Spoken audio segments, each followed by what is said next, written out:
የቡና ማሽኖቻችን በሙሉ ጣሊያን ብራንድ ናቸው የጣሊያን ናቸው ኮፊ አሁን ላይ በደንብ እየተስፋፋ ያለ ነው ከዚህ በፊትም የታወቀ ነው ይሰራል በደንብ ማርኬት ላይ በደንብ አለ ይሰራል ብዙ ቦታ ሳይንስ እንደ በፊቱ ካፌ ግድ መክፈት ሳይጠበቅብን በኮፊ ብቻ ስፔሻላይዝ ማድረግ እንችላለን ማለት ነው ከዛ አንፃር በጣም አዋጭ ነው በቀን ውስጥ በደንብ ትርፍ ይገኛል ባለ አንድ አለ ባለ ሁለት አለ ባለ ሶስትም እንዲሁ አለ እንደ ያቀማቸውና እንደ የመጣናቸው ይለያያል ቢዝነሱን ለመጀመር ማሽኗ በቂ ናት ፉል አውቶማቲክ እና ሴሚ አውቶማቲክ የሚባሉ አለ ስፔር ፓርቶችን በፈለጉት ሰዓት አለ ባለሙያዎችን በፈለጉት ሰዓት አለ ማንኛውም እቃዎቻችን ላይ አንድ አመት ተስተናለ ማለት ነው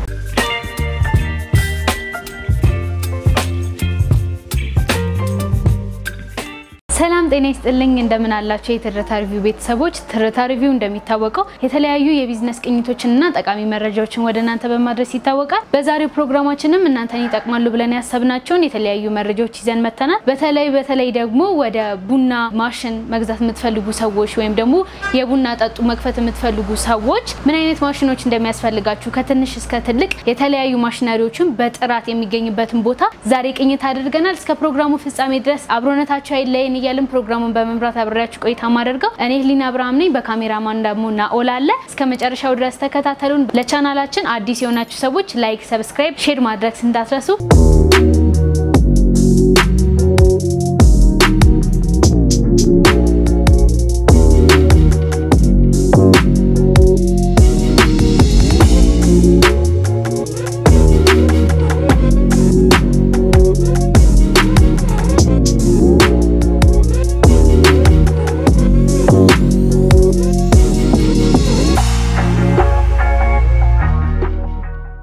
ሰላም እንደምን አለሽ ሰላም እንኳን መጣችሁ እንኳን ደህና ቆየሽን ራስሽን በማስተዋወቅና ስላሉት የተለያዩ ቡና ማሽኖች ብታብራሪልን በቤትም መጠቀም ምንችለው ለድርጅቶችም የሚሆኑትን አብራሪልን ስሜ መዲና ይባላል በጂኒየስ ማሽነሪ ትሬዲንግ ላይ የሽያጭ ባለሙያ ነኝ ዛሬ ማሳያችሁ የቡና ማሽኖችን ነው ኤስፕሬሶ ማሽኖችን ማለት ነው ለስራ የሚሆኑ ኮመርሻል ማሽኖችን ናቸው ሲጋ ምናያቸው ማለት ነው ባለ አንድ አለ ባለ ሁለት አለ ባለ ሶስትም እንዲሁ አለ እንደ ያቀማቸውና እንደ የመጣናቸው ይለያያል የባለ አንድ ባለ ሁለት ባለ ሶስት የምንላቸው ግሩፕ ሄዳቸው ነው እናያለን አሁን ዲቴል እነሱ አሉ እንደዚሁም ደግሞ የቡና መስጫዎች ለባሪስታዎችም ቡና መስጫዎችም እንደዛ ባይነት አለ እሱንም እናሳያለን ማለት ነው እሺ ከየትኛውን ጀመር ከመጭመቂያዎቹ ጀምሮና እሺ መጭመቂያ የምንላቸው እነዚህ ናቸው መጭመቂያ ባለ አንድ ባለ ሁለት የምንለው ያው ግሩፕ ሄዳቸው ነው እቺ ባለ ግሩፕ ሄዳው የምንላት ዋና ቡና ጨምቃ መታወጣለን ማለት ነው ባለ አንድ አለ ባለ ሁለት አለ እንዲሁም ባለ ሶስት አለ ባለ ሶስቱ ዚየላ ግን ስቶር ላይ ደንባለ እነሱ ናቸው ልዩነታቸው ባለ ሁለትና ባለ ሶስት ተመሳሳይ ናቸው ተመሳሳይ ስለሽ አሁን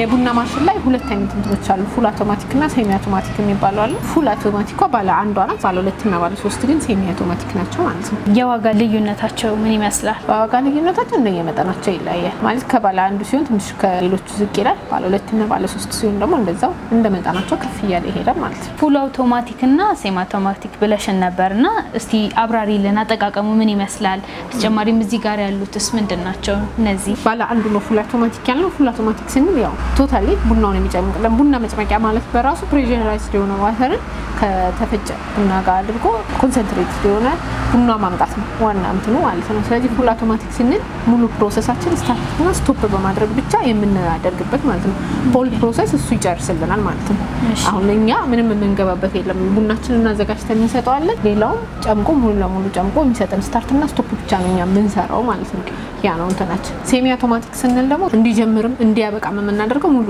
የኛን ጋይዳንስ ይፈልጋል ማለት ነው ሴሚ አውቶማቲክ ስንል ሌላውን ግን መጭመቁ ምናምን የራሱ ፕሮሰስ ሆኖ ግን ስቶፕም ለማድረግ ስታርትም ለማድረግ ሁሉ ነገር የኛን ጋይዳንስ ይፈልጋል ማለት ነው ሴሚ አውቶማቲክ ስንል እነዚህ ላልሽኝ ደግሞ እነዚህ ስቲም ቤዞች ናቸው ስቲም ለማድረግ ስንል ሻውን ወተት ሌላ ትኩስ ነገሮችን ማኪያቶም ሆነ ወተት መስራት ስንፈልግ ስቲም በማድረግ ነው የምንሰራውና እነዚህ ስቲም ያደርጉልናል ማለት ነው ይሄ ደግሞ ትኩስ ውሃ የምንፈልግ ከሆነ ትኩስ ውሃ እንዲያወጣልን ማድረግ እንችላለን ማለት ነው እዚህኛው ላይም እነሱ አሉ ሁሉም ላይ አለ ያው ባለ አንድ ላይ ሲሆን አንድ ነው ያለ ባለ ሁለት ላይ ሲሆን ደግሞ ሁለት ይኖራል ባለ ሶስትም ላይ እንደዛ ሁለት ነው የሚኖረው ማለት ነው እነዚህ ፕሬሸራይዝድ ስቲም የሚባሉት ማለት ነው ባለ አንድ ባለ ሁለት ባለ ሶስት ብለሽናልና የነዚህ ልዩነቶች ከምን አንፃር ነው ልዩነታቸው ምንድነው ሁሉም ተመሳሳይ ነው ተግባራቸው በሙሉ ቡና መጭመቅና ሌሎች የትኩስ ነገሮችን ማዘጋጀት ነው ሁሉም ተግባራቸው ማለት ነው ግን አሁን አንዳንድ ከስተመሮቻችን ቀለል ያለ በትንሽ መጀመር የሚፈልጉ ኮስቱንም እንደዛ ቀነስ ያለ የሚፈልጉ ከሆነ ባለ አንዱን አማራጭ መውሰድ ይችላል። እንደዛው ያክል ደግሞ የሚመጣ ከስተመር ያን ያክል ብዙም ካልሆነ ባለ ሁለቱን መጠቀም ይችላል። በዛ ያለና ለፍጥነት የሚፈልጉ ከሆነ ቶሎ ማለት ሁለት ስንል ሶስት ስንል በአንድ ጊዜ ሁለቱን ማውጣት ይችላል። ባለ አንድ ስንል ደግሞ በአንድ ጊዜ አንዱን ጨምቆ ያወጣልናል አንድ ሲኒ ማለት። ባለ ሁለት ስንል ደግሞ ሁለት ሲኒ በአንድ ይጨምቅልናል።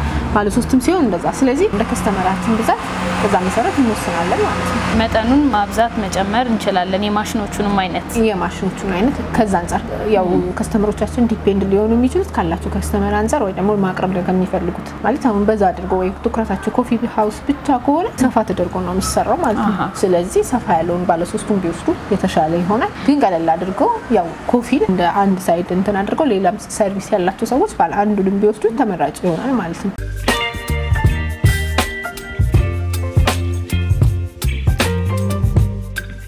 ወደዚህ ወደ ኮፊ ቢዝነስ መግባት የሚፈልግ ሰው እነዚህ ማሽነሪዎች ገዝቶ ቢገባ ምን ያህል ጥቅም ይኖረዋል ወይም ደግሞ አዋጭነቱ ምን ይመስላል? ኮፊ አሁን ላይ በደንብ እየተስፋፋ ያለ ነው። ከዚህ በፊትም የታወቀ ነው ይሰራል። በደንብ ማርኬት ላይ በደንብ አለ ይሰራል። ኮፊ ደግሞ ያው ዋና መሰረቱ ሀገራችን ወደ ዓለም አቀፍ ገበያ ነው። ሲጀመር ኮፊ በራሱ ዓለም አቀፍ ገበያ ነውና ተወዳጅነቱም እንደዛው ዓለም አቀፍ ላይ ያለ ለዛ ምን እንደርጥር የለም። አሁን ደግሞ ምንድነው በቃ በትንሹ ቀለል ብሎ ኮፊ ብቻ ኮፊ ብዙ ጊዜ የምናገኘው ነበር ወይ ካፌ ተከፍቶ ወይ ምናምን ከሌሎች ሰርቪስ ጋር እንደ ተጓዳኝ ነበር የምንጠቀም።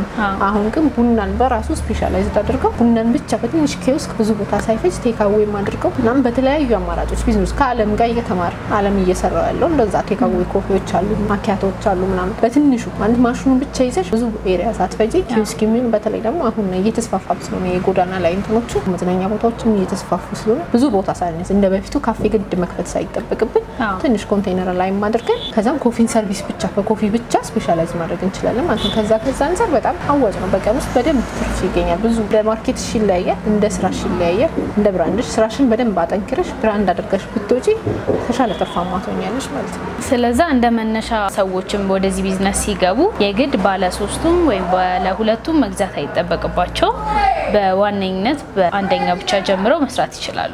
ቀለል ባለ መጀመር እፈልጋለሁ ካሉ አንደኛ ምን መሰለሽ ኮፊ ሮስተሮችም አሉ። ራሳቸው ኮፊ ሮስተሩን የተቆላውን ተቀብለሽ አንቺ ማዘጋጀቱን ብቻ ማለት ነው። አይ ደግሞ ራሱ ያዘጋጀው እንትን እንላለን ካልሽ ሮስተሮች አሉ፣ ሌሎች ሮስተሮች መቆያ ማሽኖች ማለት ነው። እሱን ተጠቅመው መፍጫም አለ፣ መፍጫውን ተጠቅመው ከዛም ማሽን አለ ማለት ነው። ቀለል ባለ ግን ሌላው ሶርስ ማድረግ ይችላል። ከሌሎች ወስጄ ማሽኑን ትኩስ ነገሩን ብቻ አቀርባለሁ ካሉ ማሽኑን በቀላሉ እቺ ባለ አንዷን ይዘው መጀመር ይችላሉ።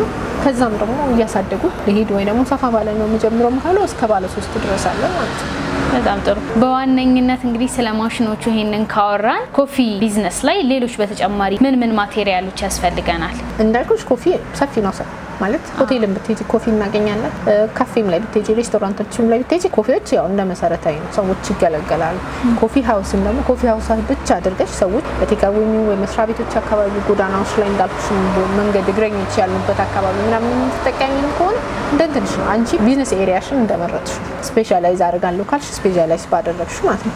ግን ቀለል ባለ እንዳልኩሽ ማሽኗን ብቻ መጨመቂያውን ብቻ ይዘሽ ቢዝነስ መግባት ትችላለሽ። መጀመሪያ ማሽኗ በቂ ነች ማለት እንችላለን። ቢዝነሱ ለመጀመር ማሽኗ በቂ ናት። ከዛ ግን አንቺ እንዳልኩሽ ቢዝነስሽን ማስፋት በምትፈልጊው ልክ ግን መስፋት የሚችል ነው ደግሞ በዛው ልክ ማለት ነው። ዋጋቸው ምን ይመስላል እስቲ እናንተ ጋር ሰዎች መተው መግዛት ቢፈልጉ? ከባለ አንድ እንጀምር። ባለ አንድ እንዳልኩሽ ፉል አውቶማቲክ ነው። እቃዎቻችን በእንግሊዝ ላይ የቡና ማሽኖቻችን በሙሉ ጣሊያን ብራንድ ናቸው፣ የጣሊያን ናቸው። ባለ አንድ ሲሆን ካሲዲዮ ብራንድ ነው። ባለ ሁለት እና ባለ ሶስት ሲሆን ላቺን ባይ ብራንድ ናቸው፣ ጣሊያን ናቸው፣ የታወቁ ብራንዶች ናቸው። ባለ አንዷ ስትሆን ዋጋዋ 580 ሺህ ነው። ባለ ሁለቱ ሲሆን ደግሞ 780 ሺህ ነው። ባለ ሶስቱ ሲሆን ደግሞ 980 ሺህ ነው ማለት ነው። ጋራንቲ ያላችሁ ወይ ከናንተ ጋር መተው ቢወስዱ እና ደግሞ መለዋወጫስ ቢያስፈልግ አንዳንድ ነገሮች እሱስ? የጣሊያን ማሽን ደስ የሚለው ምንድነው ያን ያክል የተሳሰበ እንትን የላቸውም። ኤሌክትሪካል አይደለም። አሁን የቻይኖቹ ጋር ብትሄጂ ዋየራቸው ኤሌክትሪካል ነው። እነዚህ ኬብሎች ናቸው። ብዙ ጥገና ብዙ የሚያስቸግሩ አይደለም። በየጊዜው ሰርቪስ መደረግ ይፈልጋሉ፣ ሰርቪሶች ማድረግ ይችላሉ። ሰርቪስ የሚያደርጉ ባለሙያዎች አሉ። ስፔር ፓርት ሞር ቦይለር ምናምን የሚቃጠሉ አሉ። እነዚህ ጎሚኒ ምናምን ይኖራቸዋል። እነሱ ታነሳነስ ያሉ ማለት ነው። ያን ያክል እንትን የማይዱ እነሱ ስፔር ፓርቶችን በፈለጉት ሰዓት አለ። ባለሙያዎችም በፈለጉት ሰዓት አለ።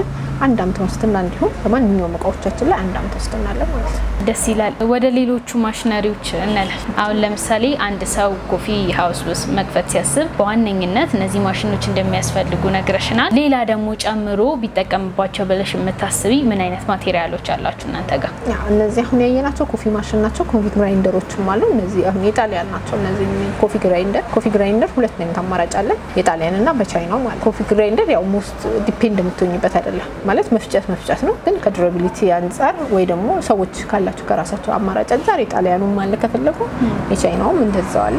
በጣሊያኑ ፕራይሱ 120 ሺህ ነው። በእንትኑ ሲሆን ደግሞ 90 ሺህ ነው። ቻይናው ሲሆን 90 ሺህ ነው።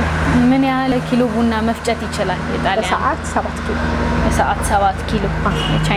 የቻይናው እንደዛው 7 ኪሎ። በጣም ጥሩ። ስለዚህ የሚፈጩት ኪሎ ልዩነት የለውም ማለት ነው። ያው የብራንድ ልዩነት እና የሀገር ልዩነት አላቸው። መለዋወጫዎች ላይ እዚህ ላይ ልንቸገር እንችላለን። ይሄ ቶሎ የመቃጠል የመበላሸት እንደ አድቫንቴጅስ የትኛውን ቢገዙ ጥሩ ነው? ከጋራንቲ አንፃር ረጅም ጊዜ ከማገልገል አንፃር የትኛውን አንቺ ሪኮመንድ ታደርጊያለሽ? የቡና ማሽን ሲሆን ዲፔንድ የሚያደርገው አሁን ሙያሽ ኢቭን ስራሽን የሚያበላሸው የማሽን ጥራት ስራሽን ያበላሻል። የመፍጫው ሲሆን ግን መፍጫ ነው ማለት በቃ ግራይንድ ማድረግ ነው። ሁለቱም ተመሳሳይ አይነት ፋንክሽን ነው ያላቸው። ስለዚህ ከዱራቢሊቲ አንፃር ነው ልናወዳደራቸው የምንችለው። ዱራቢሊቲም የቻይናውም ቢሆን ጥሩ ነው፣ የሚወቀስ የሚባል አይደለም፣ ቆንጆ ነው። መፍጫው ላይ ብዙ እንትን አንልም። የጣሊያኑም ቢወስዱ የቻይናውም ቢወስዱ ተመሳሳይ ነው። ግን ሰው እንደራሱ ፍላጎት መውሰድ ከፈለገ ሁለቱንም አማራጭ መውሰድ ይችላል።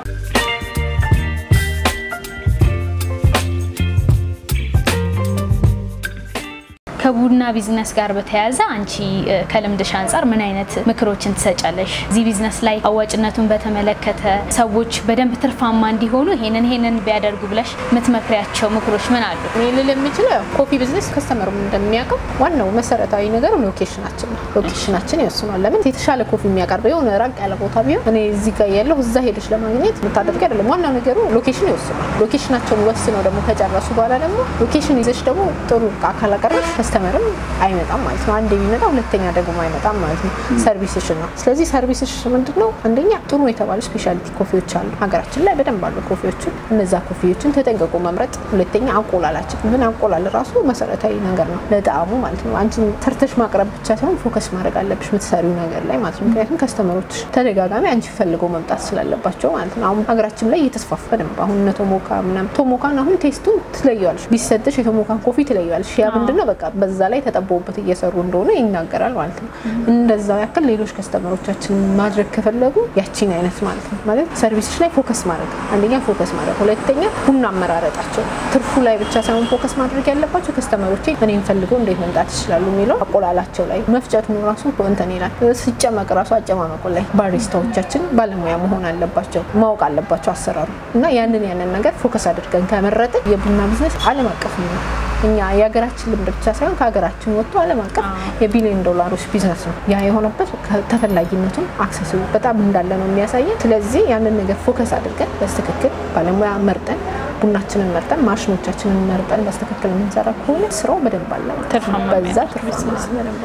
እንግዲህ ይሄንን ማሽኖች መግዛት የሚፈልጉ ተመልካቾቻችን የት ያገኛችኋል? እናንተን አድራሻችሁ የት ነው? ስልካችሁን? አድራሻችን ሶማሌ ተራ ከተክለ ሃይማኖት ሆስፒታል ትንሽ ወረድ ብሎ ሙሉ የገበያ ማዕከል ግራውንድ ላይ ያገኙናል። ስልክ ቁጥር 0913726768 ወይም 0911283043 ላይ ቢደውሉልን ያገኙናል። እንዲሁም ከቡና ቢዝነስ ጋር ተያያዥነትም ያለው ስለማሽኑ መረጃ መጠየቅ የሚፈልጉ ከሆነ በራችን ክፍት ነው፣ ቢደውሉ እናስተናግዳለን።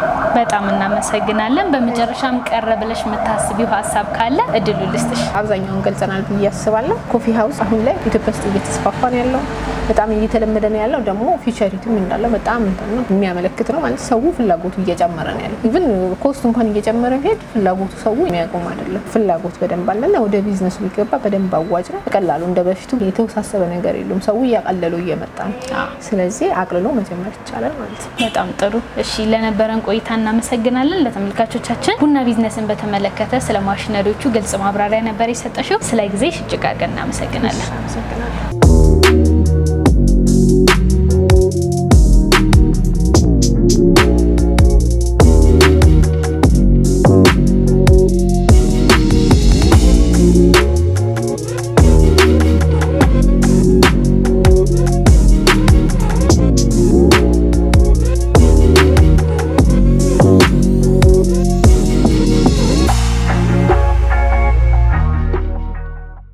ክብራትና ክብሯን የትርታ ሪቪው ቤተሰቦች እንግዲህ ከኮፊ ሃውስ ቢዝነስ ጋር የነበረን ቆይታ ይሄንን ይመስል ነበር። ስለተለያዩ ማሽነሪዎች እንግዲህ አውርተናል። እናንተም በዋጋቸውን በተመለከተ የአገልግሎት አሰጣጣቸውን በተመለከተ የተለያዩ መረጃዎች እንዳገኛችሁ ተስፋ እናደርጋለን። ወደዚህ ቢዝነስ ለምትገቡ ሰዎችም ጥሩ የመረጃ ጥቆማ እንደሰጠናችሁ ተስፋ እናደርጋለን። ፕሮግራሙን በማየት እስካሁን ቆይታችሁ ከኛ ጋር ስለነበር እጅግ አድርገን እናመሰግናለን። በቀጣይ በተለያዩ ሐሳቦች ወደ እናንተ እንቀርባለን። እንድናይላችሁ የምትፈልጉት የተለያዩ የቢዝነስ ሐሳቦች ካለ ኮሜንት ላይ ጻፉልን። ቪዲዮ የምንሰራ ነው የሚሆነው። ለቻናላችን አዲስ የሆናችሁ ሰዎች ላይክ፣ ሰብስክራይብ፣ ሼር በማድረግ የአብሮነት ቆይታችሁን ከኛ ጋር እንድታደርጉ እንጠይቃለን። በቀጣይ በተለያዩ ፕሮግራም ከእናንተ ጋር ተመልሰን እስከምንገናኝ ድረስ ቸር ቆዩ።